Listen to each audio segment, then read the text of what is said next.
预计下晡1点左右会登陆东部、南部风雨愈来愈明显，气象署提醒民众千万要细腻。台东太麻里一透早就传出路树倒去，水沟溢水，市政府也有玻璃护风吹甲壁去，用柳破坏性阵风，恐惊会引起灾情。南韩前第一夫人金建熙因为涉嫌炒股票、介选、甲收乌西等等，昨暗互人羁押，目前翁某关伫个无共所在。观众朋友大家好，欢迎收看8月13中昼新闻，我是麦尚莹。中度风台杨柳呢是预计伫个今仔日下晡1点左右会来登陆台湾。嘛，因为这粒风台是真10北，对台湾威胁是真大。气象署是针对全国14个县市发布陆上风台警报。目前除了嘉义以南、花东、平湖是停班停课以外，头拄南投、仁爱乡也伫个10点的时阵宣布停班停课。来听气象署详细的说明。气象署持续发布第11号台风杨柳海上、陆上台风警报。这个台风持续的往台湾接近，我们预计这个台风在今天下午1点前后，中心将由台东的南侧附近登陆，因此目前为止会是花东地区风雨最大的时候。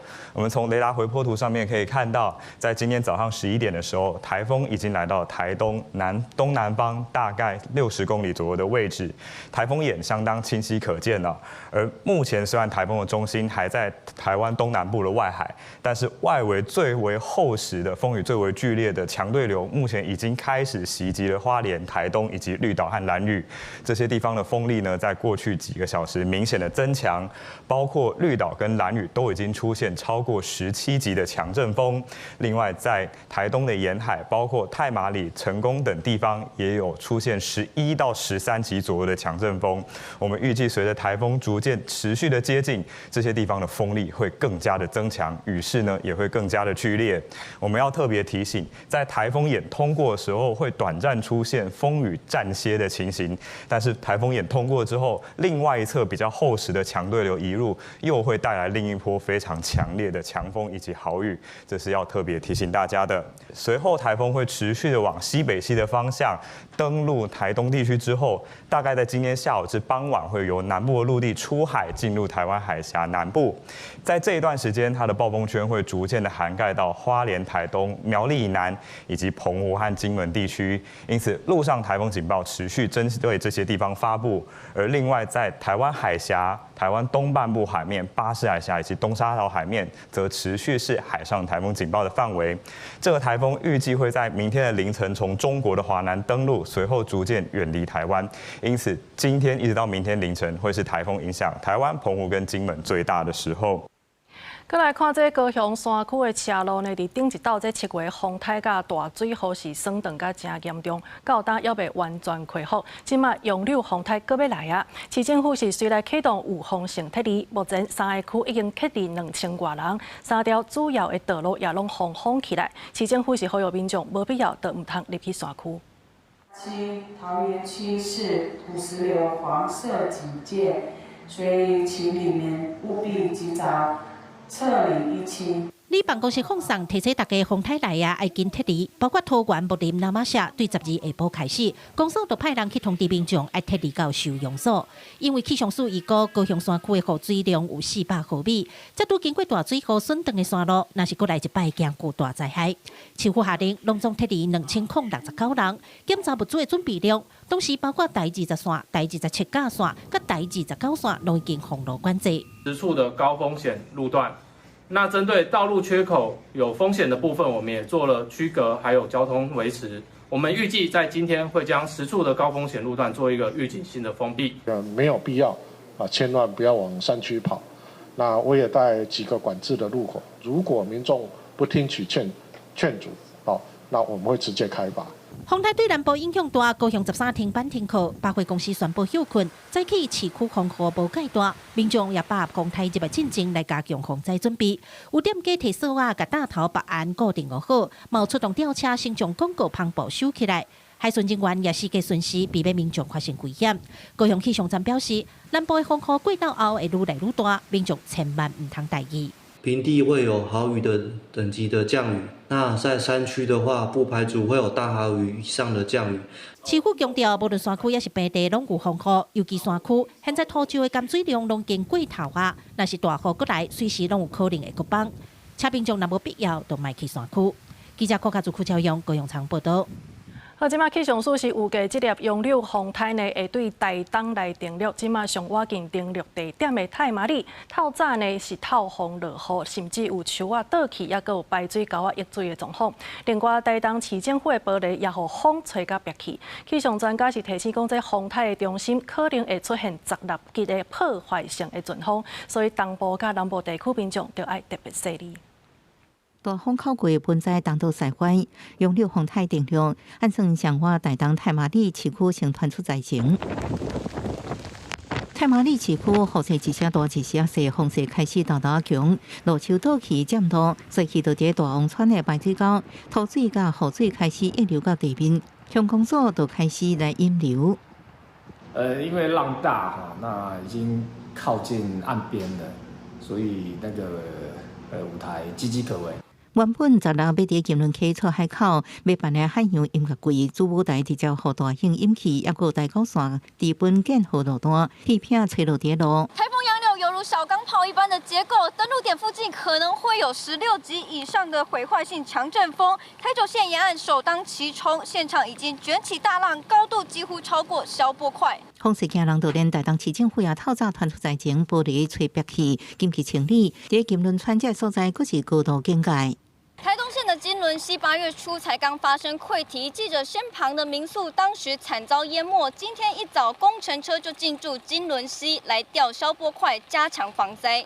村民提早收补棚，就是烦恼风势伤过大带来灾情，要游客被逼甲提早结束行程。刚好台风在这个台东地区嘛，那我们这个只好另外做规划，因为有些行程的确会直接受到影响。各界高度警戒，东部地区加强防灾作业，风太大的灾情未当轻视。记者综合报道。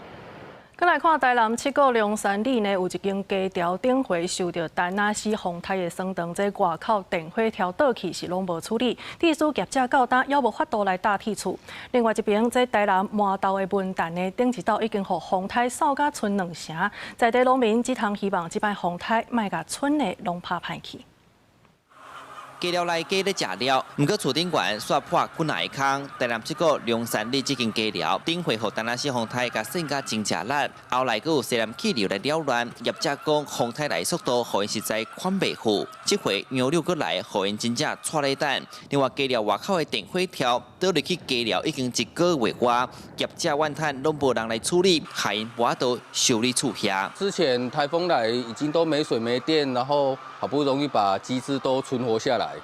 即马搁这个台风来，我嘛做咯，已经1个月啊，搁还没来用。然后听说那是第4台的啦，对啊，然后一直都还没来用啊。来造成困扰。对啊，安尼阮等于叫人来踏铁厝迄边遐个拢无法度搭，拢无法度搭。农作方面，麻豆分担即阵村2成，因为顶届已经落过真济，基本上这回无做啥物防台措施，应该来希望防雨莫搁甲落尾村的遮甲渗甲乌有去。这个用下骹其实效率不大了啦。较早你惊是咧惊讲规场顶管家那个迎风面这边比较重要。那做是来加强防灾，有真济受灾户拢赶紧的大破棚，有民众等真久，才等到工人要来整修因兜，风雨来工程嘛只好延后。目前国军嘛已经进驻7个来协助居民倒看布棚。阮了已经准备好啊，等下这风来过，阮就要通搁再做啊。哦，烦恼，迄像迄一天哦，头晚要人真正规暝都唔敢困。是否我们这国军来安排17个重灾区的区公所啊，公所安排讲这个国军甲到协助种布棚啊，较看点较爽的时候来协助啊，包括安置收容部分气象局嘛按算这粒风台要阿会对嘉义台南附近出海，进入台湾海峡，惊会渗大雨，乡亲就爱提高警觉。记者上台南采访报道。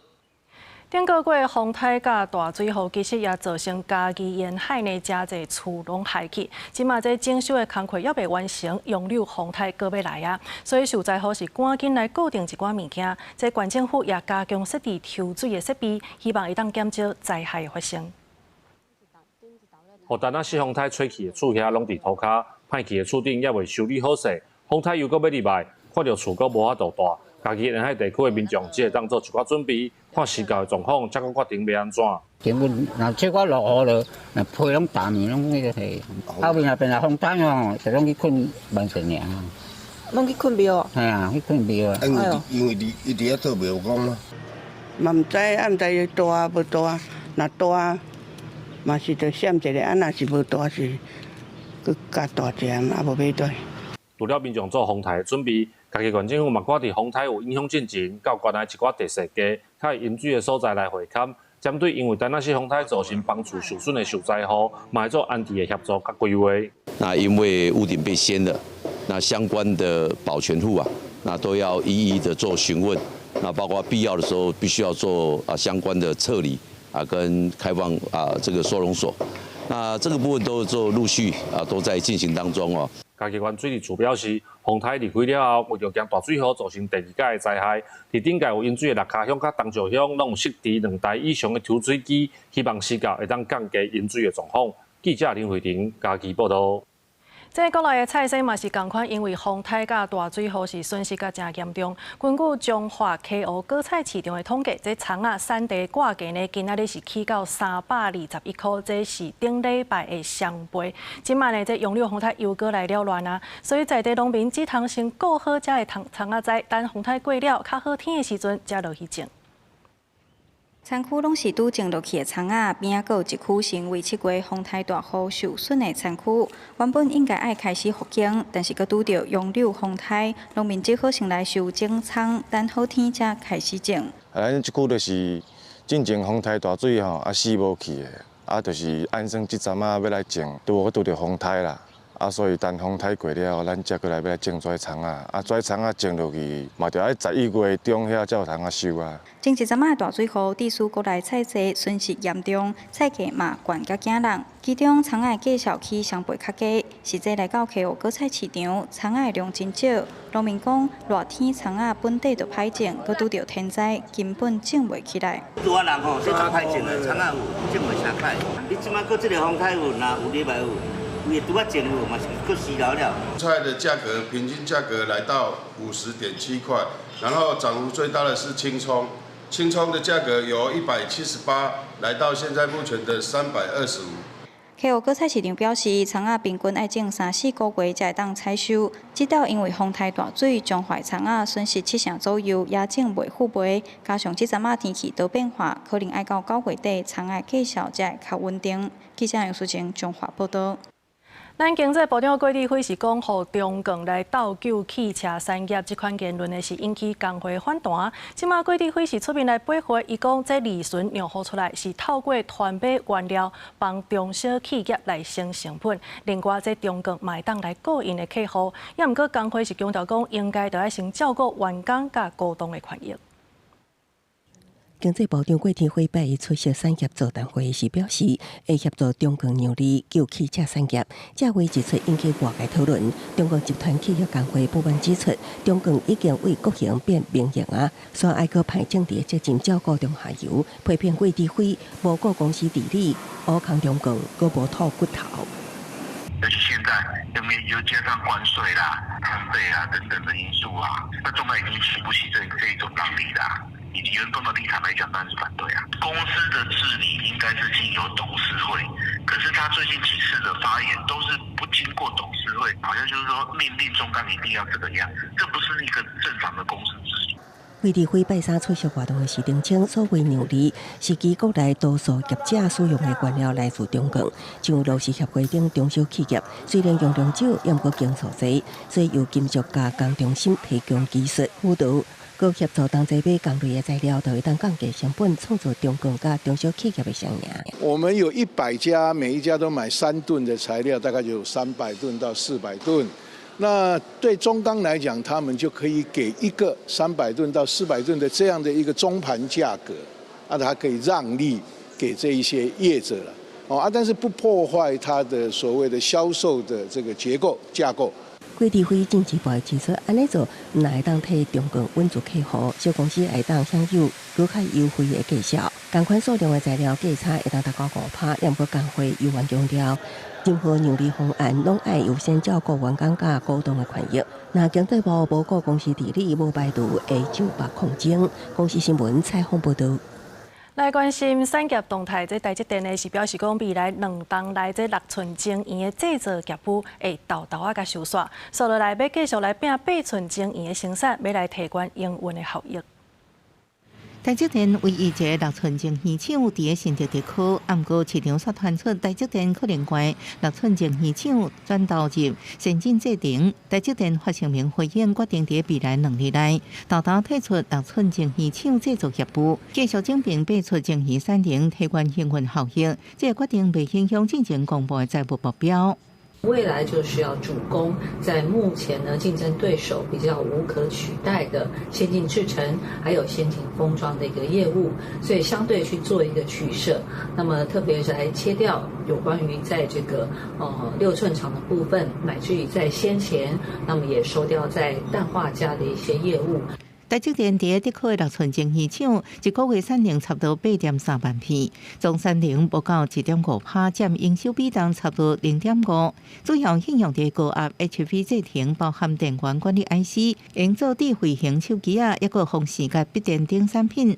台积电目前制程布局来看，伫地区甲南区12寸晶圆厂、加8寸晶圆厂，抑个6寸晶圆厂，加真侪先进封测厂。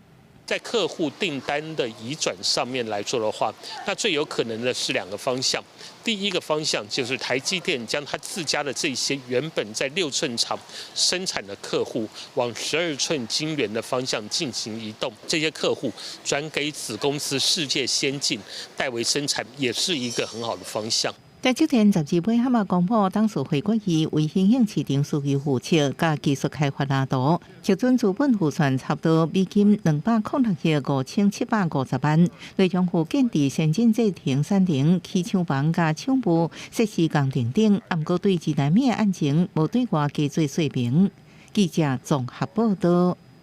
中美洲国家洪都拉斯今年11月呢要来选总统，这美国的专家对洪都拉斯甲台湾重新建交的可能性是真有兴趣。咱的外交部是表示讲，即马呢会继续来关注这洪都拉斯的选情，也会照符合国家利益甲维护尊严等等的原则来讨论双方未来的发展。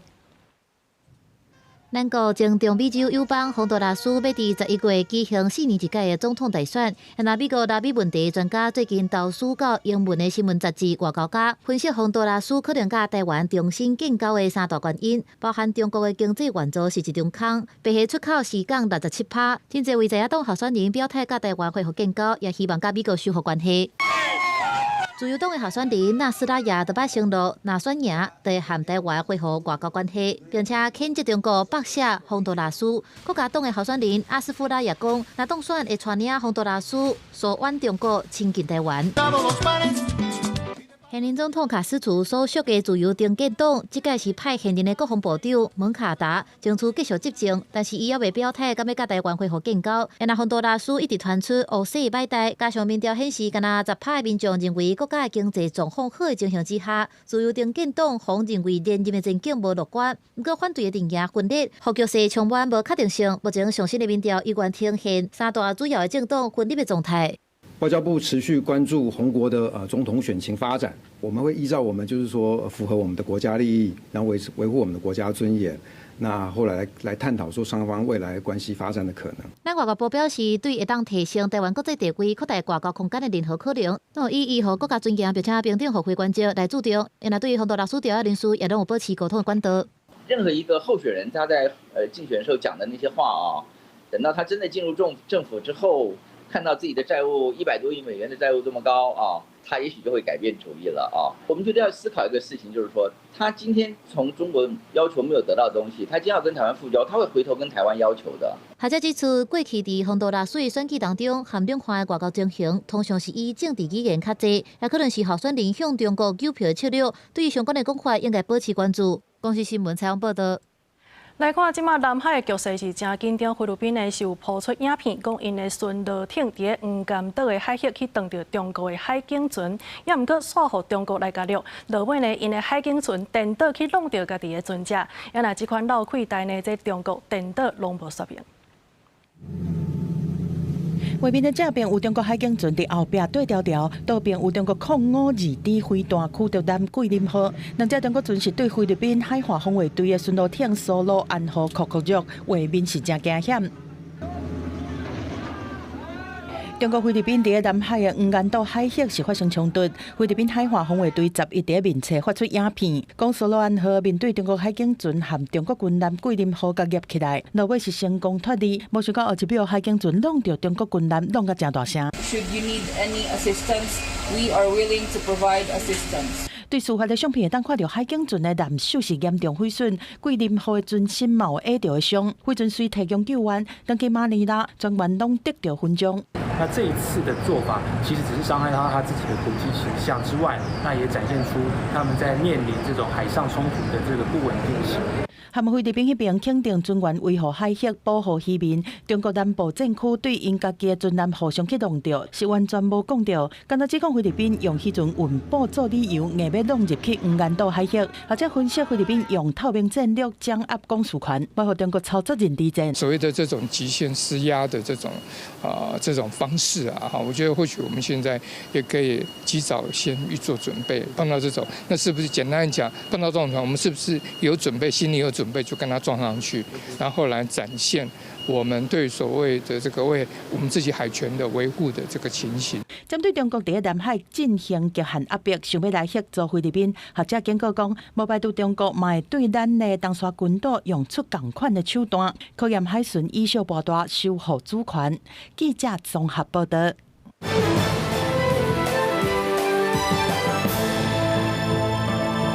来关心这南韩的前第一夫人金建希呢，因为涉嫌炒股票、介选，也有受人诬陷等等，昨暗是互人羁押。目前这翁某是关伫个无共搭，这嘛是南韩政治史上头一届出现这元首的翁某同时互人抓起来状况。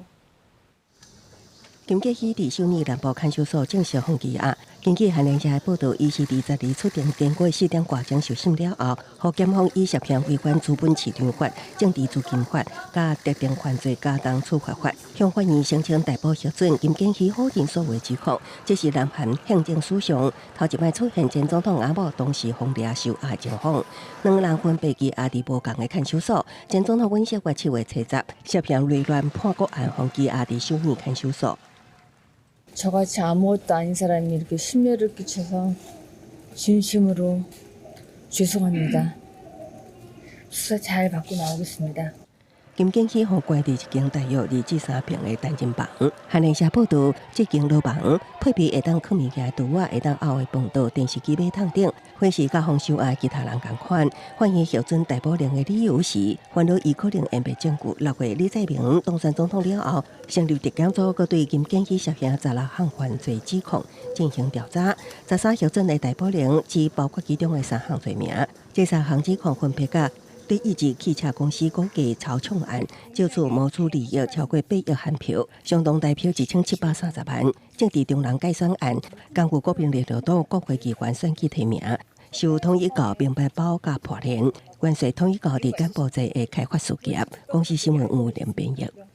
再来关心这以哈冲突拍到当时也未收煞，这以色列人来空袭加沙西法病院附近的天道，是造成7个人死亡。这当中呢有5个人是半岛电视台的记者和工作人员。根据这联合国的统计，以哈战争爆发以来呢，上无是有242个巴勒斯坦的记者是死伫加沙。就算这国际上是真谴责，也毋过以色列也是决心要拍到哈马斯倒去为止。 4个半岛电视台记者甲一个助理伫加沙东部西法病院附近的天道内底，互以色列军方攻击死亡。病院的主管讲，这件攻击事件拢总造成7个人死亡，其中也有1个人是定定甲当地媒体合作的自由记者。以色列军方讲，这届空袭是锁定一个叫做半岛电视台记者哈马斯小组的领袖，并且已经甲拍死。以军这种讲法，互半岛电视台强烈的谴责。根据联合国的统计，为2023年10月7日。以下战争发生以来，至少有242个巴勒斯坦记者伫加沙死亡。 يعني ما حدث ليلة أمس كنت أنا قاعد في خيمة بجاور هاي الخيمة فجأة ما سمعنا إلا صوت انفجار نار هبت الشباب اللي حوالي كلهم اتصابوا الحمد لله أنا كانت إصابتي ردود من جريت تعثرنا طلعت من الخيمة لقيت الخيمة كلها متقعورة 根據法新社報道，自從法國總統馬克宏伫7月底表明伊會伫9月的聯合國大會承認巴勒斯坦國了後，到目前為止伫193個聯合國成員國，至少有145個國家，超過3%的成員國已經也是計劃承認巴勒斯坦建國。除了加拿大甲英國，澳洲伫11表達甲盟友美國無共的意見，嘛要承認巴勒斯坦國。公司新聞新樂會編譯。 美國總統川普又閣有新動作啊！伊常常講呢，這聯準會主席鮑爾降息的動作實在上過頭版，兩個人的關係嘛愈來愈歹。即馬川普呢，毋但是要求鮑爾愛隨來降息，而且呢，閣批評人是失敗的人，甚至閣講這聯準會總部工程的經費是傷超過，所以會對鮑爾來提告。 美國總統川普12日社群媒體發文，先考察美國前財長梅努欽當初送回一份大禮，推薦鮑爾這個失敗者出來做聯準會主席。文中川普也閣要求鮑爾馬上降利息，強調好佳在美國經濟狀況正好，才未互鮑爾害慘。最後，川普喺文中表示，會考慮對鮑爾因為聯準會總部的還手經費嚴重超支提起訴訟。白宮發言人12日也證實這項消息。 The administration is considering suing the Fed chair over this renovation. That's what the president is saying. At this moment in time, the president is considering a lawsuit against the Fed, and I will leave it to him to comment further on it. 川普指出，聯準會總部的狀況工程原本預算是5000萬美金，不過最後煞開30億美金，批評鮑爾管理無能。今年7月底，川普報告狀況當中的聯準會來巡視，迄時陣就對預算超支表示質疑。 和記者問到相關的問題，川普回答也正直接。Real estate developer, what would you do with a project manager who would be over budget? Generally speaking, what would I do? I'd fire him. Do you think this issue is 開除聯準會主席愛由參議院動議的聯準會理事會成員來質評，而且還有正當理由。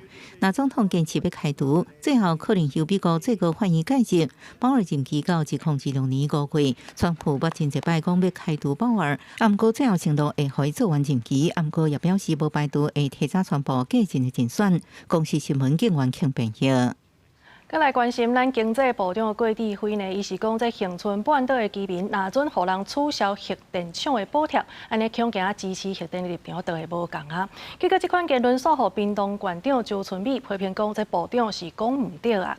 另外呢，衛福部長邱泰源伊進前是講要鼓勵聯誼來解決少子化的問題，這是引起真大的爭議。即馬內閣改組的討論嘛愈加愈大。 在必要的時候，對重要的人士來做應該有的處理。國會會好親像透露內閣已經要改組，726大會罷免案全部講過了後，執政團隊閣經過對比關稅談判甲救災表現受質疑，尤其經濟部長郭智輝幾啊擺互那也點名落台，結果到現場才多講說，郭智輝閣加入目標。倫敦半島系統頂，他們做了民調，同意延役的有75%。 你把敦義牧靈會拿掉，你看他要不要同意？這回互屏東縣長周春美發文，部長你唔對咯，強調恆春半島的居民甲核三廠共存，成全唔是特權甲好處。你認為這個是失言嗎？問卷調查的時候，把因變數拿出來，然後再做一次調查，這個會叫失言。 那經濟部衛福部長邱泰源也正做比鎖定嘅目標，最近閣因為發聲講要透過辦聯誼解決少子化，互人批評無唔到重點。處長林靜儀到三港講話認為建立優先職場，增加新隊友，才能創造客觀嘅生育機會。不過，伊本人進前因為響應罷免，也互人質疑行政無中立。在工作之外，我們都是公民。那我們跟公民團體之間互相都有鼓勵，在情緒上做一些支援的動作，我想這是必要的。被點名改組部會首長是新隊友，也是地隊友。民進黨提議黨團幹事長吳思瑤透露，需要更加接地氣的執政團隊。哪些閣員適任或不適任，我想我也不需要一一點名哈。政策的溝通，哪些政策的闡述。那都应当再加强，都应当更能够第一线的掌握民意。我觉得民调好像那个院长他的满意度其实不高，尤其在罢免的时候，其实他一直用预算的议题在操弄，那这个是我们不喜欢的地方。我还是比较希望说能够换一个政治性不要那么强的。在野党呼吁连换国会拢该特别考虑，国外讲被点名留校查看部分雇员，823进前恐惊陪爱平安。记者综合报道。大学入学今仔日放榜来看，这录取率呢是96.34%，这是比去年还阁较低1.72%，招生干那欠1200多人尔，这嘛是81学年度以来上低纪录。无受风台影响，今年大学分发入学的榜单有关伫8月13公告。大学考分会表示，今年因为登记人数降的程度比总录取人数降的程度较悬，录取率是96.34%，比去年提悬1.72%。其中私立建大高中受到分科集体报名错误影响的考生，27个人去考，22个人完成登记，20人有录取。5位在国立大学，那有15位在私立大学。今年呢，大概有1236位考生未录取哦。因为学士档案碰空，好真侪间学校医学系取消录取，抑个因为课程违反研究伦理，原生的录取资格互取消的2个学生拢有录取。因为牵连到个资，考分会表示应该由学校公布。今年招生欠的名额1220名，110学年以来上低，分布伫18间大学的159个系组，欠的名额比率比40%较悬的有4间。医学群区分欠的名额比率，艺术学群上悬有18.06%。可以很细节的去看说它缺额的一个原因，然后那大概有几所在这一个都会区的这个国立大学或者是私立大学，他们缺额的原因大概都是因为在这个艺术类这一块。因为今年登记人数下降程度明显，毋是这届的考生来考人数小可上升，敢是代表停课趋势？考分会甲教联会拢表示该观察。108课刚开始实施前几年所以重考生确实有下降。那到了目前为止是稍微恢复到之前差不多的比例跟水准。针对去年有4间学校出现减报招生欠的名额，考分会表示今年经过清查，无学校减报。也拿整体资料来看，最近几年政府补助私校学杂费，都会区私立大学招生的情形真好，但是较远的国立大学面对招生的挑战，鼓励每一间大学拢有家己的特色，吸引无同的学生。公司新闻采访报道。继续带大家来关心这风台的消息。即马气象署是预计这杨柳风台呢，会伫今仔日下晡1点左右对台东的太麻里来登陆。即马华东地区风雨是愈来愈大，红头树、火烧岛嘛已经出现17级以上的强阵风。今仔日下晡呢，这风台就入来到西部地区，所以云林以南特别要注意大水雨的灾情。这气象署除了针对14个县市来发布陆上风台警报以外，即马嘛针对全台湾来发布强风特报。拜三中度风台用了的暴风圈有了外变大，气象署除了继续针对东半部北势海峡发布海上警报，目前气象署嘛针对花莲、台东以及苗栗以南地区和澎湖、金门拢总14个县市发布陆上警戒。这个台风大概会在今天中午的前后从台东附近登陆，随后可能在下午到傍晚的时候从南部陆地逐渐的出海进入台湾海峡。那整个要进入到中国华南的时间点可能会落到明天的凌晨啊。也那雨水的部分，气象署指出，华东恒春半岛对拜三开始雨水会明显增加，打算下晡风台地进入西半部地区，所以像嘉义、云林、台南、高雄、屏东地区特别高闪大水雨。气象署指出，拜三暗时8点过后，风台继续向西边顶东，台湾本岛拜四雨水会慢慢转和，不过金门、澎湖雨也是真高。白天在花东恒春半岛地区可能就逐渐会有豪雨的状况出现。到了下半天，台风进入西部平原，进到台湾海峡之后，南部地区的降雨也会变得明显的增强。我们预计在嘉义以南也会陆续会有豪雨的出现哦。那整体来说，要到今天入夜之后，台风进一步往西移动，台湾这边的降雨才会逐渐的缓和下来。受到风台的影响，气象署嘛针对全台发布强风的特报，台东、澎湖可能会出现14级以上的阵风，云林以南、花莲嘛有11级以上的阵风，也那北部和中部是8级以上。气象署提醒民众要特别注意安全。记者陈亚轩、郑俊佑台北报道。这洋流风台侵了咱台湾空中的交通嘛，受到这影响。伫桃园机场呢，今仔日客机甲货机呢是隆重取消64个航班，主要拢是以两环航线为主。另外，金门松义机场今仔日嘛是全部停飞。北平跑道几架飞人去排队等要起飞，洋流风台接近台湾，真侪旅客优先班机受到影响，提早来到机场报到。嘛有旅客因为高雄小港机场班机取消。 临时改来桃园机场，准备要坐飞轮机出国。因为我们住南部，那我们怕台风会影响我们的行程，所以我们昨天晚上就先坐高铁，然后先到桃园住一晚。会啊，然后昨天整天有看新闻嘛，然后觉得好像是往南走，所以就比较安心。我们本来是从小港啊，对啊，然后昨天收到那个 mail， 就说那个班机取消，对啊，然后赶快我们3个就在找。 有没有其他飞机？刚好桃园这边还有。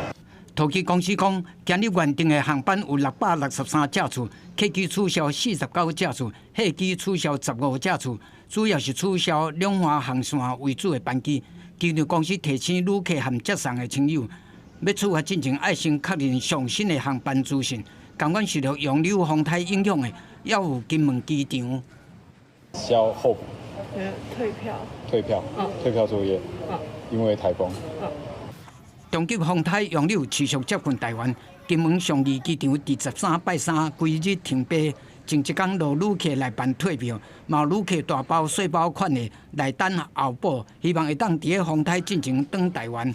不过，却因为后补的人伤多，无论是飞高雄、台中还是台北，拢照客满，有超过300旅客互风台逗留伫金门。记者综合报道。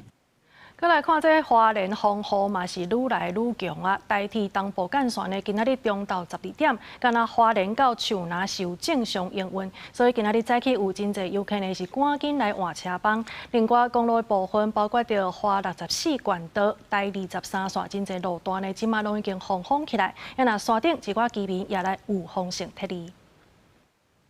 火车头这时开始出现旅客，大家赶行李要坐车，就惊风台来侵扰。原地列车的车帮常常有变数，过去改车票提前坐车。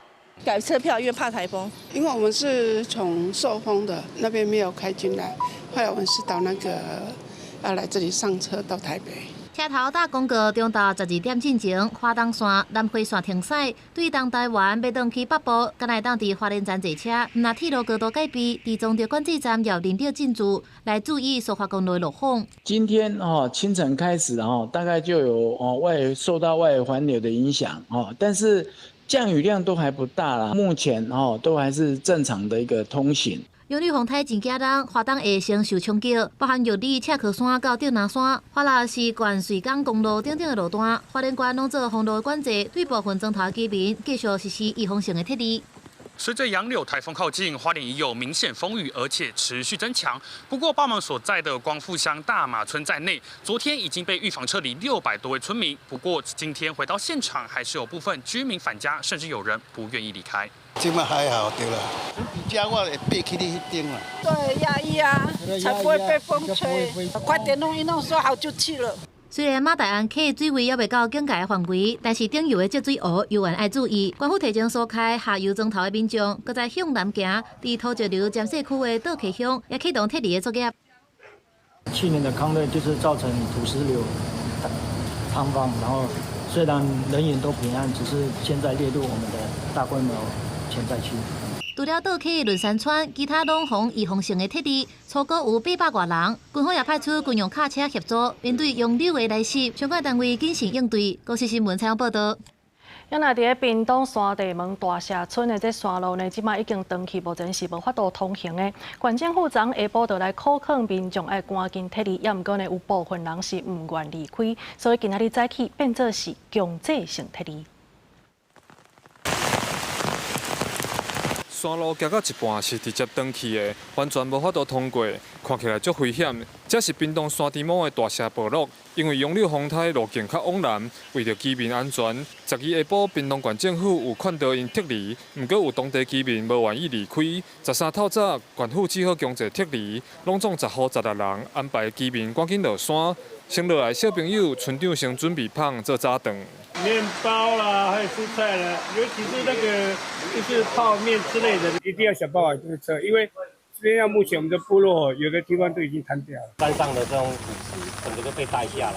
早起，槟榔县长周春美嘛到高树乡185县道视察。顶摆728大水雨，因为排水沟骨力大塌的，造成往来园拢浸着水，农损足严重。公务处表示，大水雨了后就开始清并，一直加速处理，希望避免同款的状况搁发生。这大水做几年？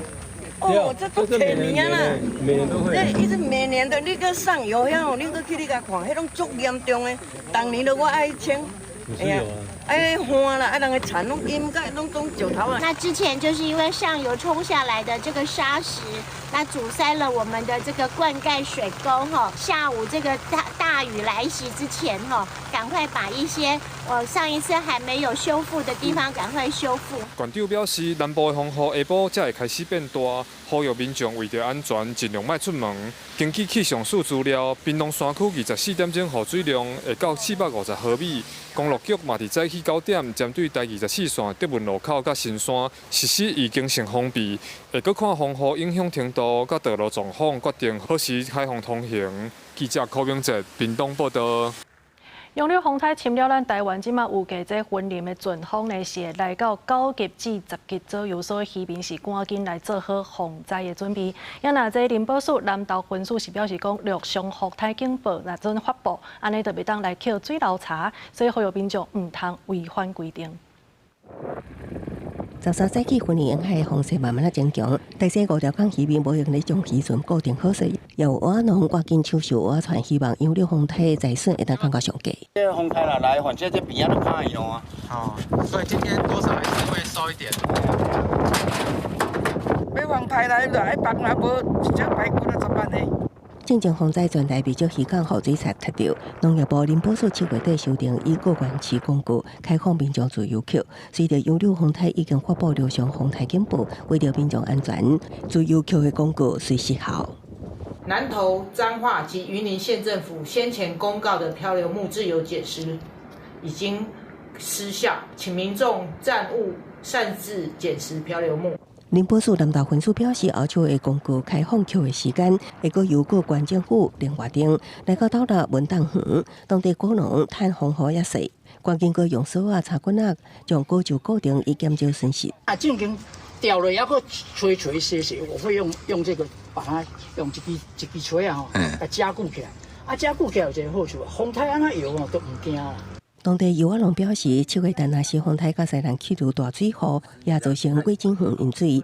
本但成熟期大约伫8路前後10日，也有半個月才進入採收期。目前只會當做好預防，避免風災損失。公視新聞採訪報道。台中捷運南線今年6月的時陣動工，也毋過呢，這人事等等的成本是佔12億外，算嚟這明年中節要是下了6億5800外萬，所以市政府是分3個年度來加撥20億來應用。民眾坐台中捷運往回台中市區，毋過民眾講，目前捷運敢若一條路線傷少啦。有网络当然是比较好了，四通八达，对不对？既然要做，那就是早点规划，早点做啊。台中捷运第2条南线虽然伫今年6月26动工，不过预计2034年才完工通车。根据中捷公司所提报的明年度事业计划书，有个明年的平均利润量虽然会提高到49600人次，比目前的45957人次较悬。明年的收入嘛有5亿5000多万。不过，人事成本这支出却占12亿外，掠来扯去，算的明年度会计属了6亿5800多万。赶快加速捷运路网蓝线及其他路线的兴建。那接下来也应该要提出包括异业结盟等等新的创收方案。你自己看我们绿线捷运，我们的捷运站有没有办法做生意？通通没有。现在人潮就是钱嘛。结果我们把钱就是看着他就白白的离开，就是叫他赶快走，不要在这边停留。议员讲，目前中捷公司资本也是35亿，有过今年就会用较大。目前捷运绿线站体商业空间无够，因为是以快速疏散人群做考虑，好达到商业合作的效果。建议应该利用外墙甲大条，创造其他的收益。第二条南线起好，搁要等11年，会变作市库的大负担。比如说类似捷运的干线公车的接驳转乘，然后每个车站呢，公共自行车也好，或共享机车也好，它的接驳转乘能够做得更完整的话，我相信可以减少相关的亏损。学者认为讲，目前应该要加强其他运具的辅助，嘛要加强转运的功能，提升民众坐车的意愿，搁用地方政府的财务配套来降低亏损。中捷公司讲，争取的计划已经伫2024年审议通过，2025年到2027年会分3年度，总共争取20亿，通来降低冲击。记者综合报道。再来看新竹市进前呢，有田地是受到重金属水银的污染，即马环保局所发现附近的葡萄园嘛同款受到污染，所以除了要求农民袂当收成以外，也要把这葡萄再去烧掉。用夹刀把树顶的葡萄夹掉，准备被送去焚化炉。新竹市高架部顶日发现有农地因为水银超标，经过追查了，佮发现附近的葡萄园嘛用同款的水源，经过检测，水银含量嘛超过管制标准。环保局除了赶紧通知农民袂当采收以外，嘛准备把葡萄全部送去烧掉。初步检测结果为重金属汞测值超过使用作物农地的管制标准。我们在第一时间已通知地主不可收成作物，将会同农政单位进行作物的铲除，送至本市的焚化炉进行销毁，以杜绝流入供应链。请民众无需担心，后续将进行该农地的公告列管，并强制停止耕种，进行农地的污染整治作业。环保局推测，有可能是咧水源头的所在，有工厂排放受污染的水，影响到灌溉用水，会阁继续追查污染的来源。当地有议员是要求新竹市府为了民众安全，一定要针对受污染的面积扩大采样。汞污染事件有延烧扩大的这个趋势在这边也要严正的要求这个市政府要能够对这个汞污染的这个范围面积能够扩大的采样来检测尽快让这个检测结果能够呈现出来，不要造成我们农民的这个恐慌。目前环保局除了把受污染的葡萄全部送去焚化炉处理，后续还针对受污染的农地进行整治作业。环保局表示，未来会加强水质检测，启动污染调查，加强管理，把伤害降到上低。记者杜君和新竹报道。来看宜兰这座旧南洋铁公路桥呢，伫废除文资的成分了后，就需要来拆掉。这文化界是提出诉愿，今嘛文化部是认定县政府行政程序有疏失，伫改进进前，这个铁公路桥也是有文资的成分。宜兰县南洋大桥边有一座超过90年历史的旧南洋铁公路桥，县政府文化局废止伊的历史建筑文字成分了后，面临拆除的命运。文化界发起抢救行动，提出诉愿。最近文化部回函，认为县政府废止的行政定数有真侪违失。伫定数完毕进前，旧南洋铁公路桥有原有文字成分。伊这个申请会提出。这个资料内底吼，都是拢无齐全啦，都是无因这个主管机关家己的这个影仔顶顶。文化界认为，文化部的函文已经证明文化局的废止定数违法。函文也表示，2023年文化局也针对旧桥做检测报告，认为旧桥安全无顾虑，阁有高级的潜力。今麦所推翻家己的检测，也废止旧桥文字成分。该要有更多的方法。让民众了解一下，到说这两个旧桥在对于宜兰历史跟宜兰文化上的贡献。旧桥拆除涉及南洋大桥改建工程，也毋过公路局已经表明，无论旧桥是准是废，拢有办法会当解决，无影响改建工程。文化界更加批评，旧桥现况无好，是文化局伫维管上根本无先尽责任。制作的那个被子登录的程序我们全部都是依文资法的规定办理。也毋过，县政府文化局无认同文化部回函，因为当初的废止定数完毕合法。文化部的公文非诉愿决定，无要求文化部针对此案补充答辩，也无应该办的事项甲定数无关。旧南洋铁公路桥的文字成分也是废止。公视新闻采访报道。国教署推动台语浸水式的教学教单呢，已经有350间幼儿园来参加。这当中上解困难的，就是老师改用台语来上课，无啥的关系，所以有请专家特别来协助。我要吃花枝，吃虾米，要吃溜冰。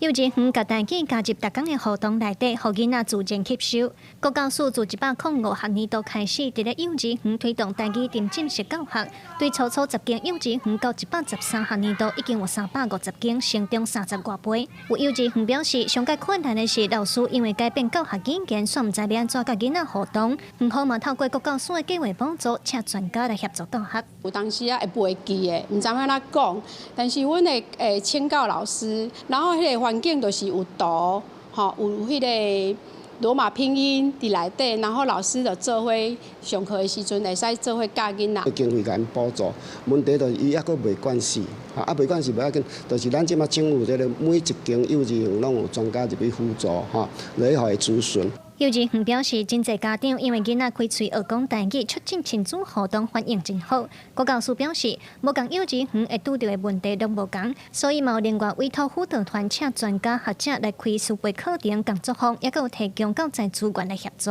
我们会通过团队去帮我们去了解各园的实际执行状况。那如果说有一些状况的部分，我们后续应该还是会去做那个在那个控管的力度上就可能会再增加一些这样。国教署表示，拍算114学年度会投入7400多万的经费，来继续推动幼稚园台湾台语沉浸式教学。嘛，希望今年度加入计划的幼稚园会当增加到400间，希望予愈侪囡仔自细汉就接触台语的环境。记者卢尚如、郑俊佑、新北报道。下晡晡的天气来关心各地头的温度。北部地区29度到34度。中部地区是28度到36度，南部地区27度到30度，东部地区是25度到30度。以上就是这则中道新闻，感谢你的收看，明仔载同一个时间咱再相会。